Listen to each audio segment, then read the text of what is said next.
All right. So, good afternoon, everyone. Welcome to Dress for Success Cleveland Lunch and Learn today. Today's topic, we're going to talk about learning from failure and success. A lot of times, there's things out there that tell you go ahead and fail so then you can learn. But there's a lot to learn through successes. And as we reflect on 2023, is how do we process that so that we can move forward into the brand new year? So, we are very fortunate to have our guest speaker today, Karen McQueen. And so she has volunteered for Dress. How long would you say, Karen, you Oh gosh, it's probably 10, 12 years now. It's been a Okay, long all right. time. It's been Yeah. a while doing all different type of things, helping us to facilitate different type of workshops, whether they're in person or virtual. So I won't take up any more of her time in our topic. So I'm going to turn the floor over to Karen. Yeah, thank you so much, Chris. It's great to be here and always an important topic. I know I personally, I work for Bank of America in our consumer deposits organization, and I am trying to put the finishing touches on my year-end accomplishments before I head out for vacation for the end of the year to enjoy the Christmas holiday with family and friends. So this is a really timely topic because I think it's a a standard thing the year. It's always good to sit down and evaluate, how the year went. What did we learn? What did we do really well? What didn't go so well? And then start to think about goals for next year. So we'll head on in and want to try to make this as conversational as possible. So, I thought I'd start with a question of, well, what does success look like to you? And I put some examples here just to start, thinking through what that might be. I think oftentimes we think of pretty standard ones like a new job or a promotion, setting a goal and achieving it. I know, Chris, you and I yesterday were kind of brainstorming on what this looks like. So I'd love and Rochelle, comments that you may have just in terms of, what does success look like to you all? Yeah, sometimes, Roselle, I'll let you kind of, think for a little bit. I don't know. Yeah, you're on. You said in the chat being compensated. Hold on, I gotta look. You said Yeah, being for sure. compensated for the value that I bring. Absolutely. Absolutely. Yeah, Chris, you'll have to help me with the chat since I've got the Okay. PowerPoints Yep. on full screen. I can't read them. No, I got you. I got you. Um, Sometimes there could be some other simple things that are, you think about success and think about work and personal, but even sometimes at work can be establishing a new routine, right? And then Roselle also added being promoted and advancement. And then Roselle too, you can just like turn off your um, uh, the microphone, and then you can go ahead and speak too. So I want you to be able to share your comments. But sometimes too, even for me, that can happen at work. It might be getting organized with something, right? Sometimes it's all those documents that you have collected in your My Documents that maybe you need to go through and get reorganized. It can be reestablishing or establishing a relationship with whether a client or a partner, right? And having certain milestones. Because a lot of times when you start those client relationships, they start off very, I guess, sterile is a way, right? Or very transactional. And it's how do you grow that relationship? And maybe when you get to a certain point, there's certain things that you recognize that is success. So I would say different types of relationships, whether internal or external. Sometimes it's just simple organization. I don't know. See, Roselle, you got your mic on, so go ahead. You got some other Yeah, thoughts? That's good. yeah. This evaluation at the end of this is like a new concept for me that I haven't done it before. Mhm. but I'm thinking about, I'm a school teacher, an intervention specialist specifically, and I'm thinking about what I did last year. And I thought I was a huge success. And it didn't turn out the way I thought it should.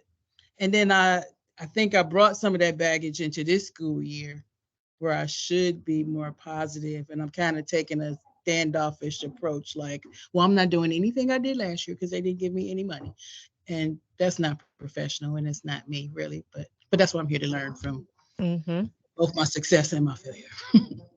Yeah, absolutely. Great points for sure. Mm, And yeah, Chris, I know we talked about, the boundaries of professional and personal, things like goals can be with your health. Is mhm, there something you need to change with your sleep habits, food habits, exercise, getting outside, all those things. And I think we talked today just, sometimes relationships mean setting new boundaries, that can be a success as well. It's not just those kind of You very see, you just tangible things mentioned we two think of. things that are very crucial because I used to weigh 316 pounds, and now I'm down to, well, this the year I lost 46 pounds. So I'm doing That's very well. Wow, amazing. congratulations. That's Yeah, so I'm awesome. doing. So then I'm thinking, am I doing too much, or should I just focus on one thing? If you're trying to do one thing well, I don't know. I tell my students that a lot of times. Don't multitask. Just pick one thing and do One that thing well, and then pick another thing. for Maybe I should take sure. my own advice, but I'm gonna stop talking and let you guys talk. No, No, you're no, those are great points. And it's so funny. There's a slide later, we talk about what do we learn from success, and it says don't stop at the first win. And one of the Mm, things that I wrote down this morning that, I hear from, the trainers at the gym that I go to is like, you have to set those, that get that first win, set those realistic, attainable goals and find that okay. accountability buddy. And I Hmm. think that, transcends so many different areas of our life for sure. So no, that's an Hmm. awesome point. Well, so on the flip side of this, if we go on, then, what does failure look like to you? Some of the things, not getting the job when you've applied, getting passed over for promotion, uh, you know, what could that be? What are some examples that on the failure side of things? I'm looking at say not getting the job you applied for. That could be another reason. So I don't look at that as a personal failure. And being passed over for a promotion, they could have promised the job to somebody else. I don't look at You're that as so a right. personal failure. Yep. Right? Yep. No, you're absolutely right. Right. A lot of these, some of these bigger ones that you just think so automatically about, it's Mhm. more than likely not about you. Yes. It's about the other person. Hmm. So, when I was looking just for quotes, you can go out there and find great quotes. I like this Johnny Cash, quote, just that you build on failure as a stepping stone, and not dwelling on that. You don't forget the mistake, but you don't dwell and don't Hmm. let it have your energy, your time, your space. And I know, just as women, we so quickly can dwell on these things and let them grow in our minds, and instead of learning from, being intentional about what we can learn from them, and then move on, into those yeah. future successes. And I know like we'll probably talk later about it when we're talking about how what your childhood was like Mm, experiencing yes. success and failure, and so and how we still respond as adults can still impact that. And just as you were talking, Karen, it makes me think about um like kids that do play sports, for example, or Mm, they're in some kind of activity, even if it's not sports, if it's chess club, right? We'll just call it that. Mhm.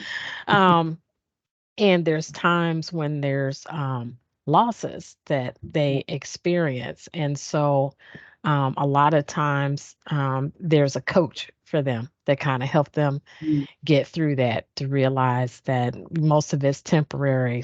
Sometimes it's technique, you gotta, mhm, and then you have to keep repeating it till you improve. But if you hadn't had that experience with someone kind of coaching you through failure, you may internalize it or dwell on that energy on it a lot longer, as opposed to maybe someone who's practiced not practice failing, but had a lot of times to fail and had some time or have someone kind of pull Yeah, them out, if that makes sense. yeah, no, it absolutely does. And that's Mhm. something, we talk about, the idea that sometimes, words, if I go on, to the next slide here, just the definitions, but also thinking about, you know, what has been said to you, whether that be in childhood, in your education, relationships. One of the things that I was thinking about this morning is just, sometimes, especially I feel like it's, in sports, it's a misguided attempt to motivate you, but instead may have, Mhm. torn you down, and that can affect your Mhm. view on success and failure. And I always like to go back to the definition, so that's why I included them here. Mhm. They are very, very simple. Success is the accomplishment of an aim or purpose, and failure is not accomplishing that. But I absolutely lessons in each Mhm. of those things. And it's good. I wrote the idea of, well, how do these worlds, make you feel?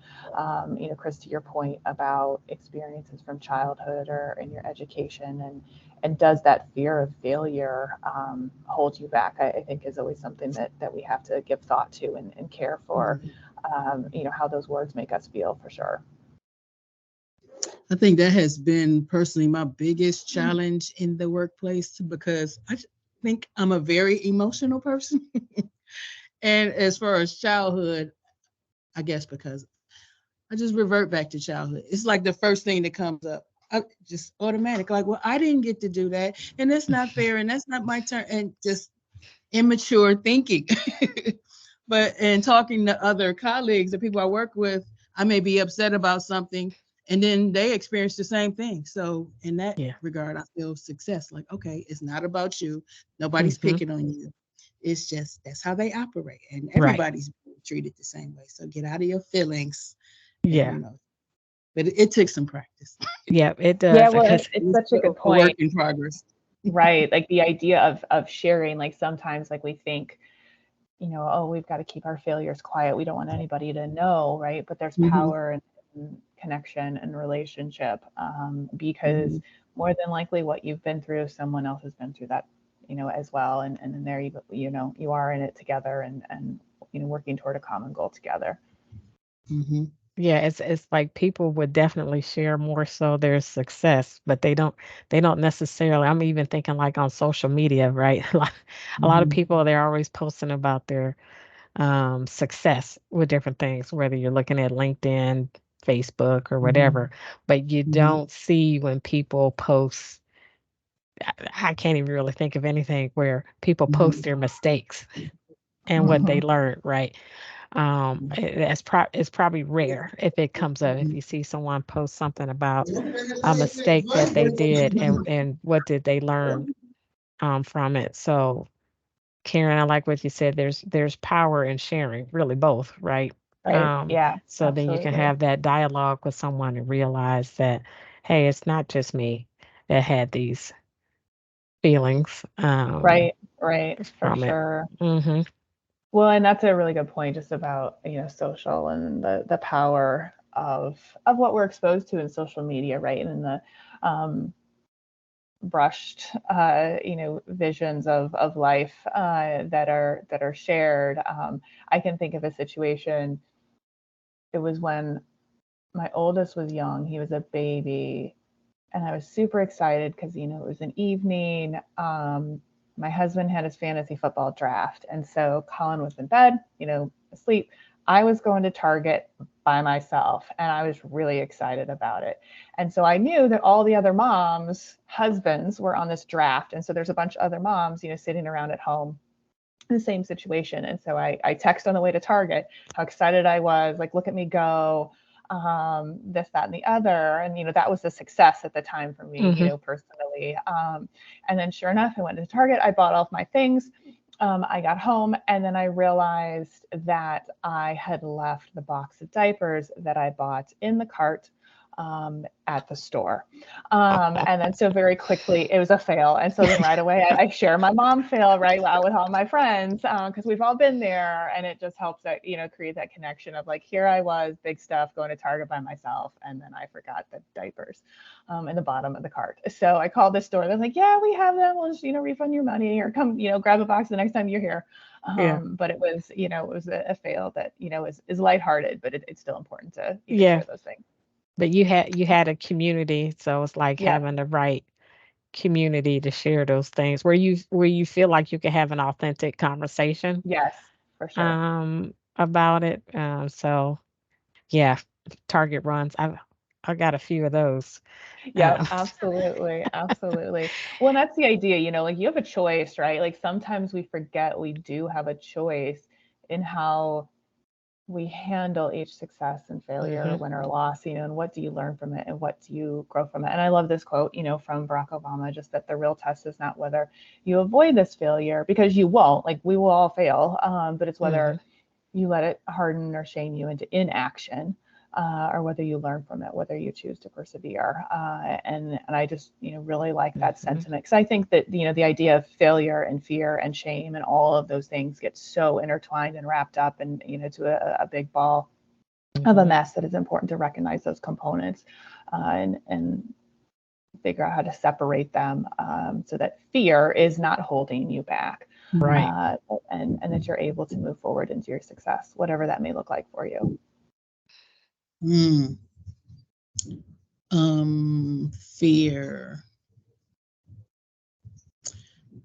How do you prevent maybe your supervisor's failures becoming your own failures? And you said fear, and Mm. sometimes I'm like paralyzed, don't do nothing because I don't want it to get any worse. Or I don't Mhm. know. Yeah, that's a really good point. That's a really good question. So you're saying like you've seen your supervisor fail in a certain way, and so Hmm. you want to avoid repeating that same mistake? For example, like you might have a new supervisor. So they're new to the Okay. position and they don't know Okay. everything about the job. You may know some things, but they're the Yep. supervisor and you really can't tell them anything Yep. because of, yeah, that part. That's so hard, Yeah. because I recently went through that where Mhm. my last boss lost the company, and so my new boss, although she's very very knowledgeable, very very Mhm. intelligent, there was an Yes. area of our organization that she wasn't as familiar with the work that we were doing, and so Mhm. myself and a colleague behind the scenes that we both reported into this new boss together, were strategizing like, how do we handle this, like how do we, and a lot of times it's managing up, and it's just Mhm. coming from a place of sharing is caring, and to Mhm. quote Care Bear, and the idea of we want to help you be better, because at the end of the day it benefits all of us, Yes. and how can we make sure that you have what you need, that you are prepared for those conversations, with her, new boss, to Mhm. make sure she feels empowered with what we're working on. So that's some of the tactics that I've taken, is kind of working with my peers to really manage up, and come from a place of, we want to give you all the keys and tools to success that we can provide, and be that person that your boss comes to, because they know that you're there for them, and you've got their back, and they're, Mhm. um, you're a reliable individual to help them foster that success. So that's just one Okay. thing that I'm thinking of. Yeah. I kind of feel different about that because she comes to me. She knows that I can show her some things, but I also feel like I should be compensated for that. Or this Mhm. is your role, so you should know, and you find out this. I don't know. It's a little bit petty, but No, I get it. It can be so challenging. I know there are times when I'll put together something, and then all of a sudden I see it being presented by another individual. I'm like, but I absolutely. did that. Why do you get the Yeah. credit? So Yeah, no, yeah, it's not yeah. petty. It's we're real humans. We have real feelings. Mhm. So no, that's absolutely a challenge when you have someone new, you're the experienced one. It's so Mhm. common, to have those feelings and figure out, okay, how can I move forward from those feelings to a place of helpfulness, to support that person, but then also show that like you're capable of maybe someday moving into a different role like that as well. Yes. Yeah, for Thank sure. Yeah, Sure. it's Yeah. almost like you. I remember, I don't know, it was a book or a quote, something about how you manage your boss, kind of a thing. Mhm. And Mhm. it's and a lot of times it's in situations like that where, in a lot of organizations there's changes in leadership, right? Mhm. So it's Mhm. how can you still provide support but still get credit Yeah, for what for you're sure. Mhm. doing, kind of a thing, right? Mhm. Yeah. So it is not like I have a super answer. I just remember Mhm. that Mhm. that quote. Mhm. Because yeah, you could get tagged in on um other people's failures, whether it's a Yeah. manager, it could be like a whole team, right? Hmm. And how do you Mhm. deal with failure as a team too? And because you have different personalities, people are going to respond uh Mhm. definitely differently. And so it's like, how Mhm. do you manage yourself and then within the team at that same time? Mhm. So, and this kind of goes back to that whole success and failure. Sometimes it is with other people.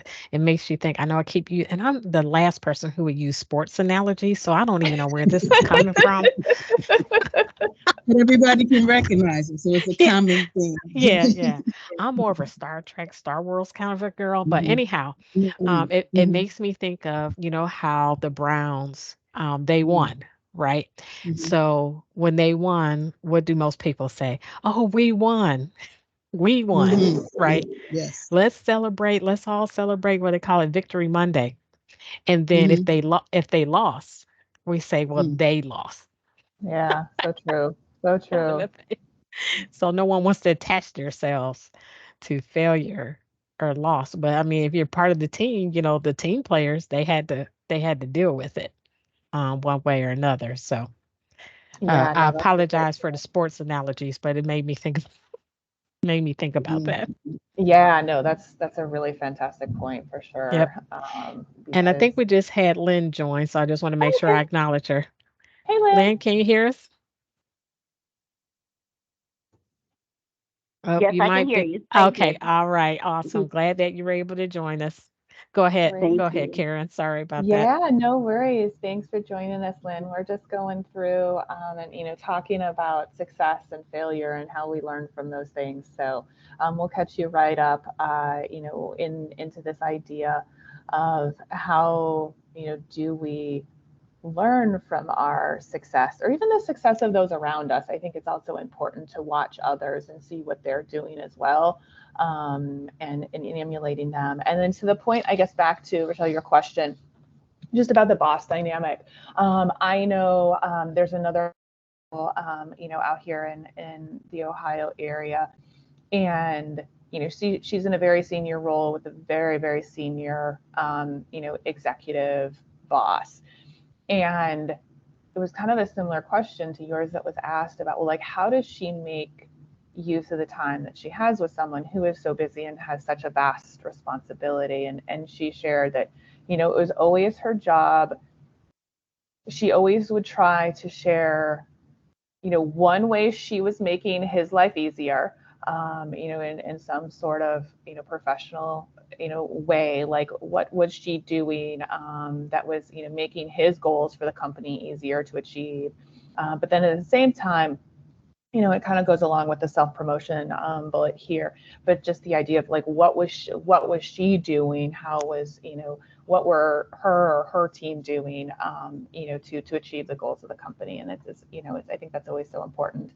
When we think about success, you know, not stopping at the first win, using each success to motivate you toward those better results. And I think in being able to do this, right, you've got to set those realistic goals. I know we talked about that a little bit, just in terms of your physical fitness and where I know, Rochelle, your journey that you've shared with us.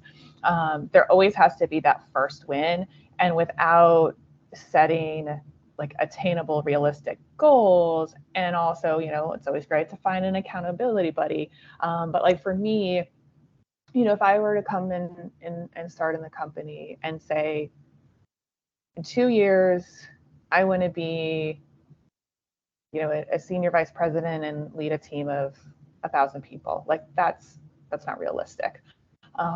That's setting myself up for a lot of disappointment and frustration and failure, and probably is not going to make me a lot of friends and relationships in a company, trying to achieve something that's not quite realistic.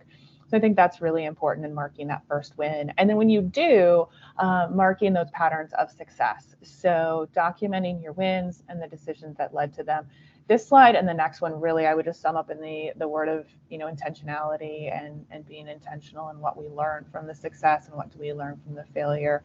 And I love the idea of an accolades and awards archive. So as people that you work with, students, parents, whatever it may be, I know it's a little bit different whether you're in a corporate environment, an educational environment, but make sure that those things that you see or hear that make you feel good, either file them away, write them down, keep them in a folder. And at the same time, self-promotion is important. So sharing with others, and I think oftentimes as women, this isn't something that comes natural to us. I know I personally have the, well, my work shows for itself mentality, but at the end of the day, if we're not telling others what we're doing, they can't read minds. I know, like I said, I was working on my year-end review, and I had written just a really quick bullet about something, that I had worked on all year. And then I thought, well, gosh, I did have a manager change in the middle of the year. My new manager has no idea what that means. I can't just have it be a one-line, 4-word bullet. I really got to put some context to what this is and why it matters. So making sure that you're doing that self-promotion is so important as well. And identify the people who helped you. And thank them. I know that, for me, I'm coming off a huge technology project, here at the bank where, I had a team of so many people working to achieve a common goal. And you have to be relational with those folks because at the end of the day, right, hours are going to need to happen outside your traditional 8 to 5. Weekends may be involved, and without that relationship, without those thank yous, without making sure that people feel appreciated, that's just so foundationally important. And then celebrate your progress, throughout. Look back and take a moment to celebrate that. So, any other comments on those first two?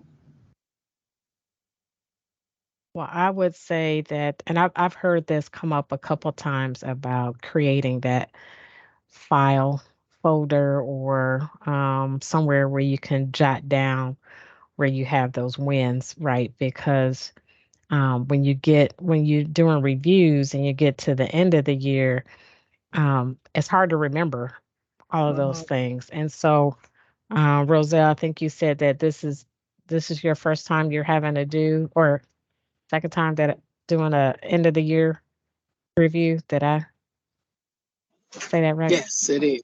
Yeah. I was going to say, like, your cycle's a little, and that's right. All of us have our own little review cycles. Many are on a yearly basis, but, especially in education, right? You're just on a different schedule. I know my husband's company, their fiscal year, doesn't run calendar year. So he does Yeah.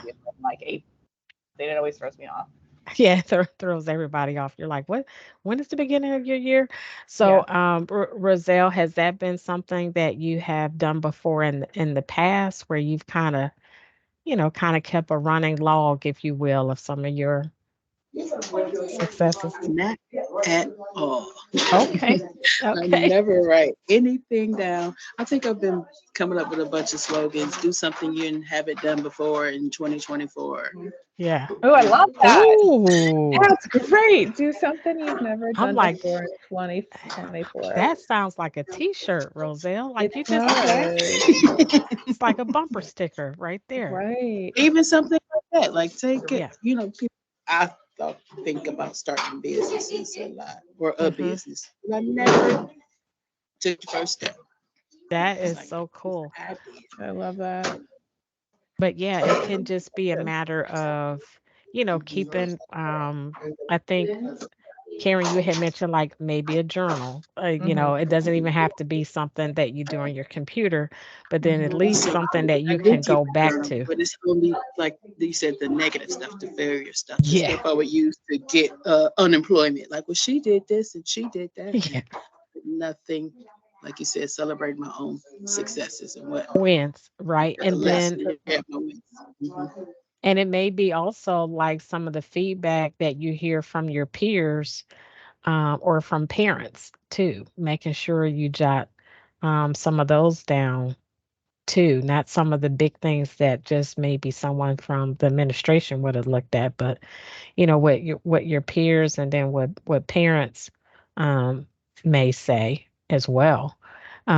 So, Lynn, I don't want to miss out on you. Any thoughts on what we just kind of talked about? Yeah, I think that Mary Kay does that very well.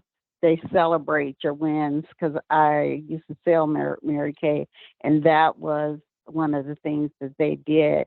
They would celebrate like milestones, or they would celebrate your just small wins. And then during a coaching session that I did with another young lady, that was one of the things that she talked about, making sure that you celebrate yourself.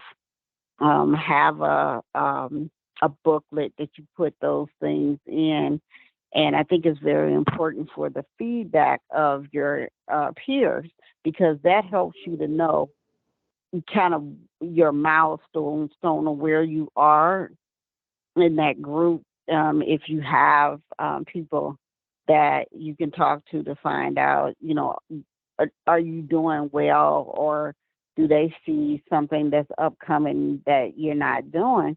And then when you get to your evaluation, it's not a shock as to whether or Mhm. not um, you are doing well, because I'm in HR, and we had to like go back and think, okay, did this person do okay, or did this person fail at something? And you don't want to wait to the end, and it's like it's a shock that the person like I thought I was doing well, Hmm. and come up and it's like, well, no, you didn't do this, or you didn't do this, and it's like, how do you correct those things if you don't know ahead of time that something is wrong, or doing midstream, you can make some adjustments. But Right. if the supervisor is saying, oh, they're doing well, they're wonderful, and this, that, and the other, and then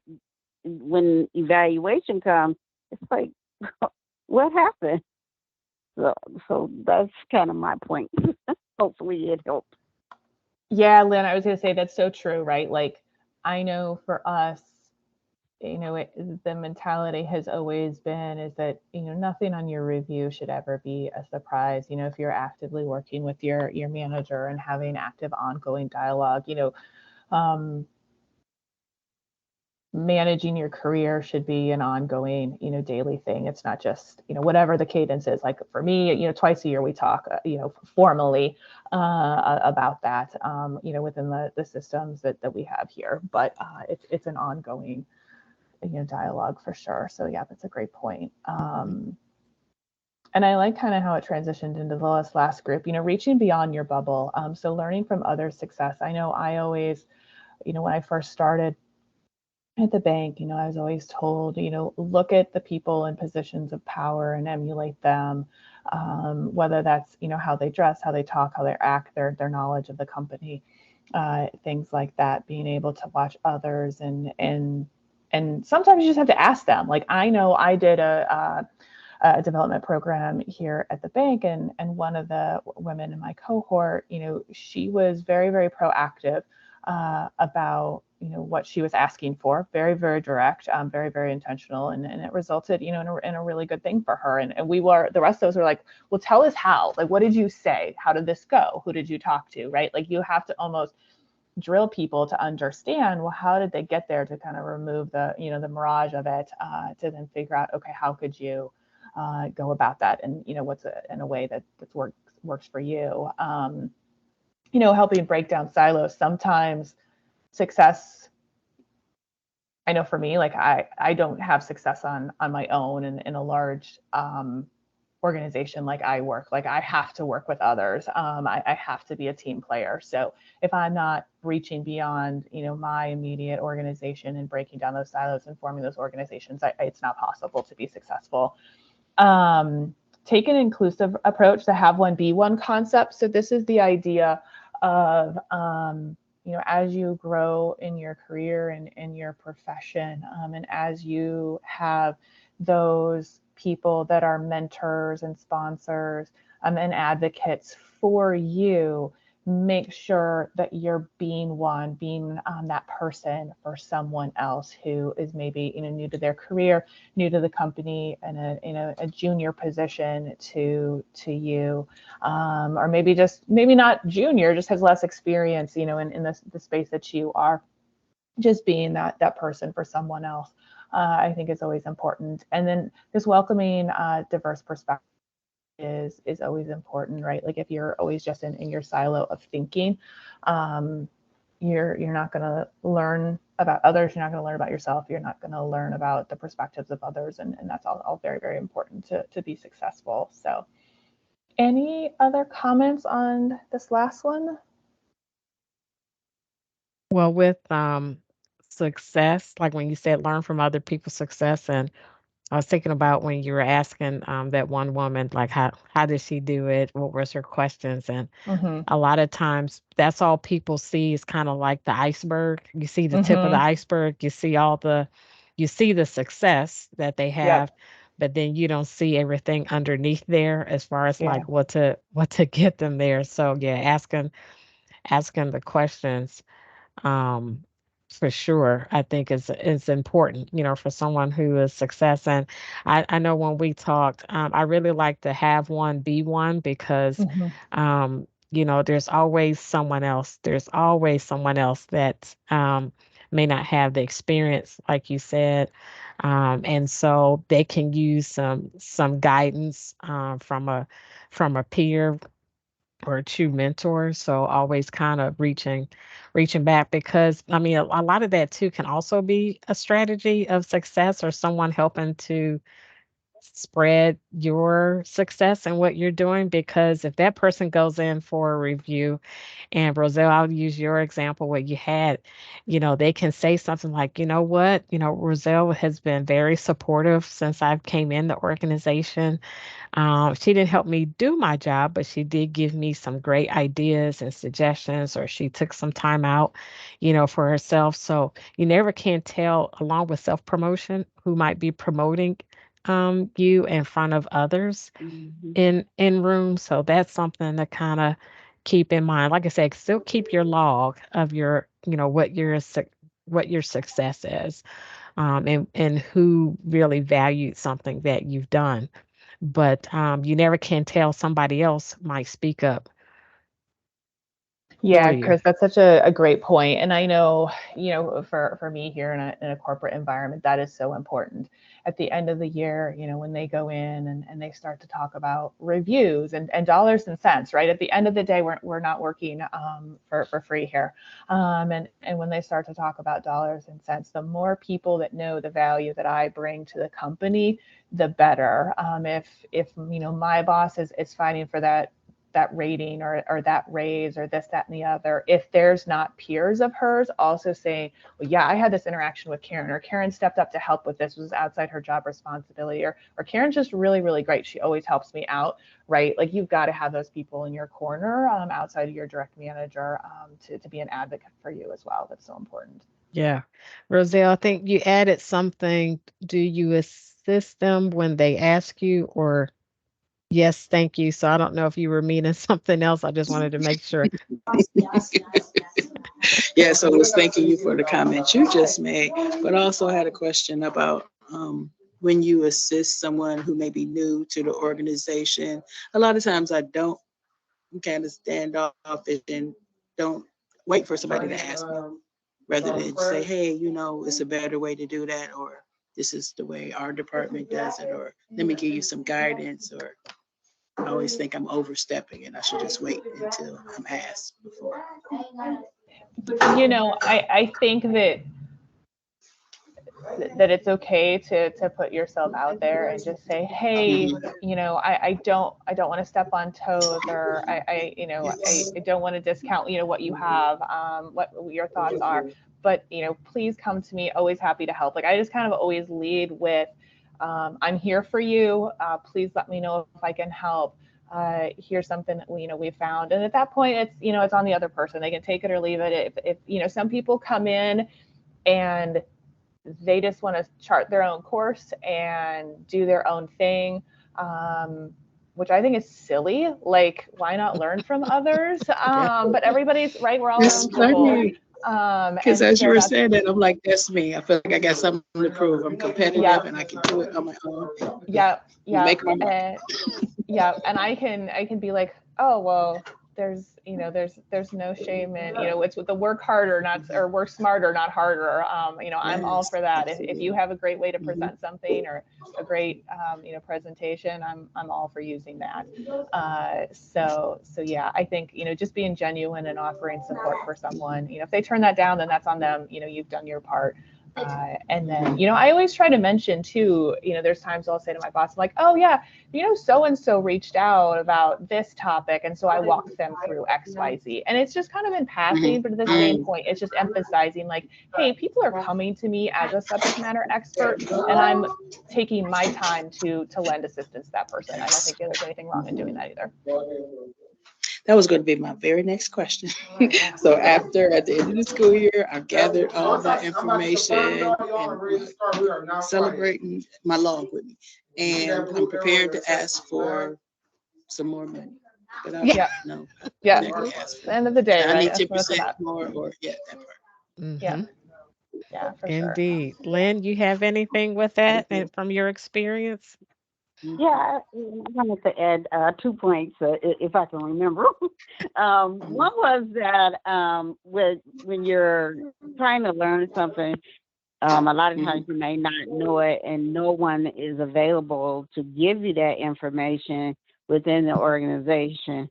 So therefore, you have to reach out to others in that field, because a lot of times HR will have sessions for HR people that you may not directly interact with them at your corporation, or your organization, but there is someone that can pretty much help you get a feel for what you're doing, if not directly. And the other point, I think it might have went out the window. Well, and then I would say it's a really good point though, right? Like, for you, especially, I feel like in HR, like, that's such a specialized field that Mhm. oftentimes you got to go outside the boundaries of your own company, to really um, talk and support and bounce ideas off of. So that's a great point.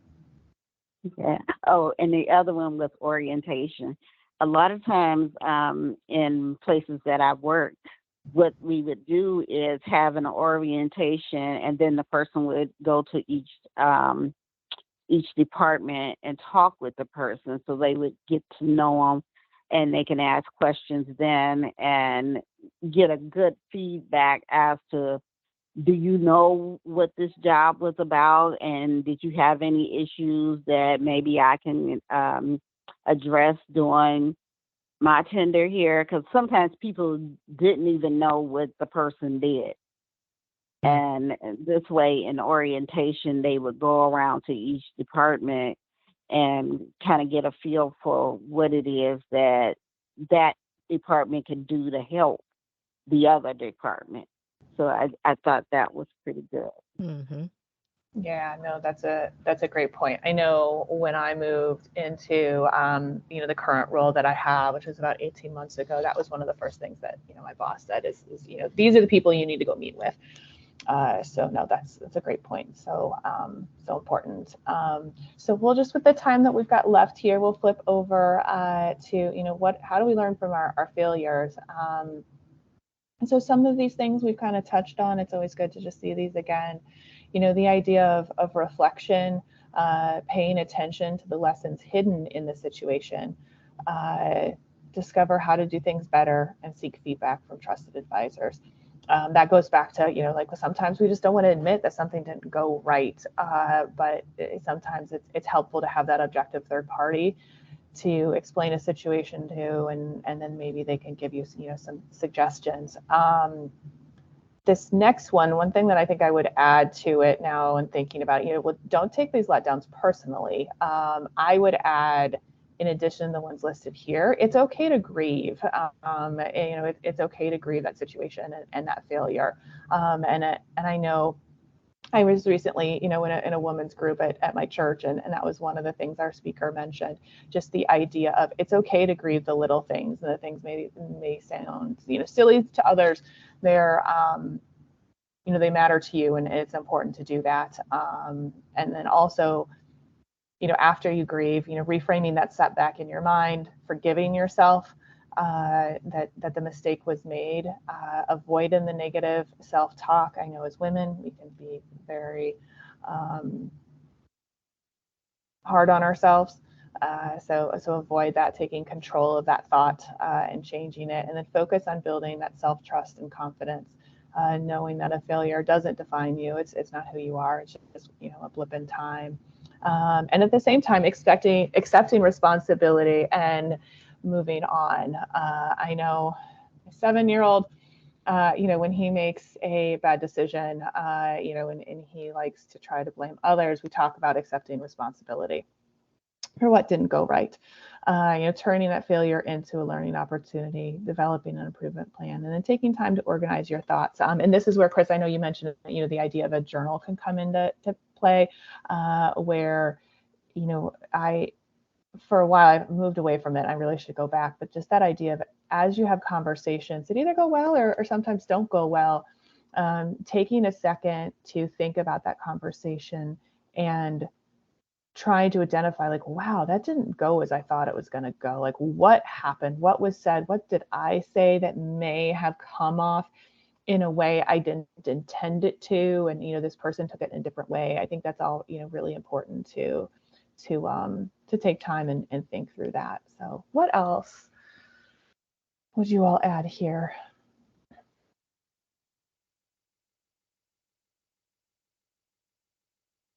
Any other thoughts on failure? The hidden lessons that you said in the situation, I think I thought that was really good with reflection, because a lot of times we just look at what was the obvious, what didn't go well. But then sometimes there's those other lessons, whether it's learning more about the people who you're interacting with. It could be um, their feelings, or how they mentally prepare something, right? So there might be something where now I realize that my manager gets really frustrated at this particular thing, right? Mm-hmm. So it's not so much the actual failed event, but then it may just be the response and how that goes. And so then you think about different ways on how to approach that. So I think the hidden lessons, a lot of times, and the only way that you can get to those is by spending a little time with Yeah. yourself, you know, a little time with someone who can maybe give you some authentic feedback. They might have been a part of the situation or around the situation, because a lot of times we see things with our own um, lens, or with our horse Mm-hmm. blinders on, and not really understanding what's going on all around, what might be going on around us. So, and then Yeah. that negative self-talk, like you said, as women, we do that um a lot. Like somebody took a picture of me, and the first thing I said, I was like, "Oh my God, look at those dark circles underneath my eyes." Like not like, "Oh, that's a great capture of this particular activity." So as women, most women, we naturally tend to do negative self-talk. If it's something that someone gives you a compliment on something that looks really nice on you, a lot of times women be like, "Oh, this old thing," or "Oh, I just got this." Just accept the compliment. So it's like accept the success, accept the failure, but don't get into too much negative self-talk, because then we train ourselves to do the same response over and over again by that negative Yeah, for sure. self-talk. Those are all good points. I know I had, a situation where I managed, a relationship that the, bank had with a third party, and um, like and it was earlier in my career, and I think back, and even if a mistake was made on, on our part, and I had to deliver, some not so good news, that other person would scream and yell at me, like very unprofessionally, and Hmm. and I think back now, just in thinking through these bullets, and I think, well, gosh, like that's about him. That wasn't about me. Like a mistake was made. We owned it. We said how we're Hmm. going to fix it. This is what we're going to do. And the first time that happened, I probably took his anger and his reaction like way too personally, and I guess even then, early in my career, I at least had the recognition to be like, no, dude, like you have, these are your issues, and how you react. That's about you, not about me. And I was able to kind of create that barrier and that boundary from like letting his anger like penetrate me, and taking it too personally. So that's something that's I think just through reflection, and in situations help you realize what part is your responsibility versus what belongs to the other person. Hmm. Hmm. But definitely spending some more time on our successes as we Yeah, reflect, absolutely. because a lot of times, we tend to sit in the stink of failure, or For think sure. that that's all that it is, right? Yeah, for sure. Well, yeah, I know we're coming up here on time, so just thank you all for joining. End with this wonderful Maya Angelou quote. We may encounter many defeats. I think we all know that we do. We will, but we must not be defeated. It is so important, right? We've got to Mhm. build a foundation on those successes, even if they're small. You build a house one brick at a time. So, make sure that you're building on that foundation of success and celebrating those. Yeah. Any last comments before we go? We got some hand claps and some thank yous in the chat. Awesome. Uh-huh. Very good. No, this is good timing, right? We've got end of the year, it's crazy. Like 2024 is in, was it like 17 days? Yeah, for That's sure. less than 17 days. And so as you kind of reflect back, whether it's work related, personal, it's like really reflecting on both. Mhm. And definitely when it comes to work, we all have those different time frames when there's reviews. So I think, kind of keeping a track of what are those things that did go well, definitely help, or whoever might have gave some positive comments on some things that you did, make sure that you jot those down, because whether it's you share it with some other folks or you just go back to help yourself feel better later on when you have those weeks where there's a lot of oops or big oops, you're like, okay, I'm not that terrible of a person. I have done this, and this, right? Yeah, for sure. So that's a good thing for us to learn. Any last thoughts, Roselle? I like what you just said. I'm like, that's so powerful. I can go revitalize my own self by just revisiting my own journal. Mm-hmm. Mm-hmm. Thank you for that. Uh-huh. And then Lynn, anything from you? I, I'm good. Okay. All right. Well, I definitely want to give a special thank you to Karen for this topic. Like I said, I think it's a timely topic. I'm sure it's something that will be revisited because definitely with women, we need to spend a little bit more time in our success as well, and not as much time or give as much energy to failures all the time. So thank you so much, Karen, for Absolutely. taking this on in your busy day. And I would like, this is our last Lunch and Learn for the year. And so we will have this recorded. So it'd be on demand, whether it's for yourself or others to watch. But I definitely want to tell you all happy holidays as you wrap up December and 2023. So thank you very much for participating. And we'll be chatting again soon. I guess we'll say almost see you next year. Yeah, absolutely. Thanks so much, Chris. All right. Thank Thank you, you. ladies. Have a great day. Bye bye. Take care. Enjoy Bye. the holiday. Bye bye.